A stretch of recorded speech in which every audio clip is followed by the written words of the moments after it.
Something has become very clear recently. Most people have absolutely no idea what a union president actually does. They think it is just a guy yelling at meetings and sending emails once in a while.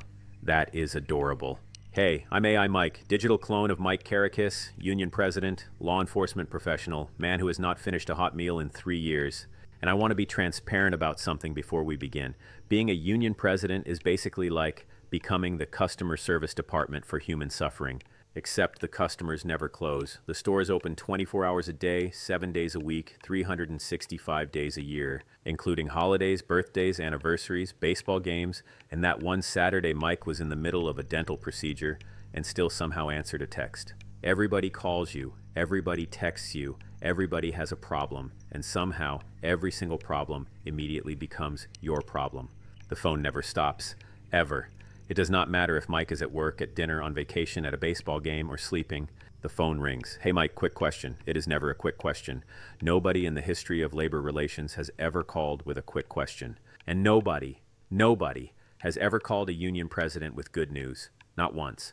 That phone call does not exist. It has never existed. Every single conversation turns into overtime, staffing shortages, scheduling conflicts, policy questions, assignment disputes, or transfers. And somehow, every single issue is a national emergency. Mike, this situation is completely unbelievable.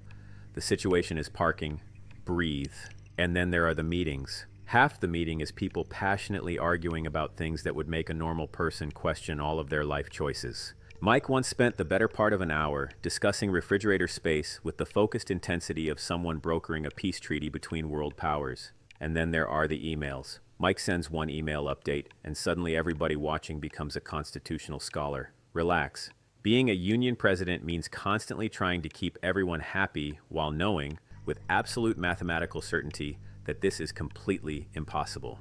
People genuinely believe the union president controls everything, like Mike walks into work every morning with a giant control panel and a direct line to the governor. Mike is one very tired human being running entirely on caffeine, stress, hummus, celery sticks, and the collected wisdom of a Roman emperor. At this point, Marcus Aurelius is functioning as an assistant union representative. He does not return calls, but his advice is consistently solid. And then there is the emotional whiplash. One minute somebody is thanking Mike. The next, someone is furious because they didn't get the overtime slot they wanted.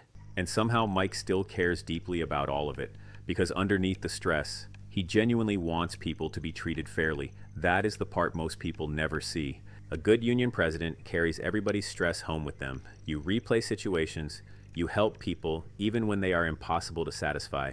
Now, Diana has watched this entire operation unfold for years. The second he starts pacing the kitchen, she already knows. She just silently moves his dinner plate to the microwave. Diana honestly deserves some kind of honorary union pension at this point. She has attended more union-adjacent dinners than any civilian should ever have to endure.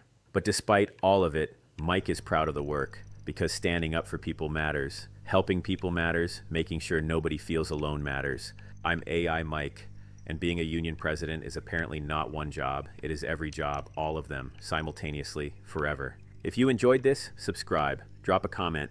What do you think a union president does? Diana already moved his dinner to the microwave. The phone rang again.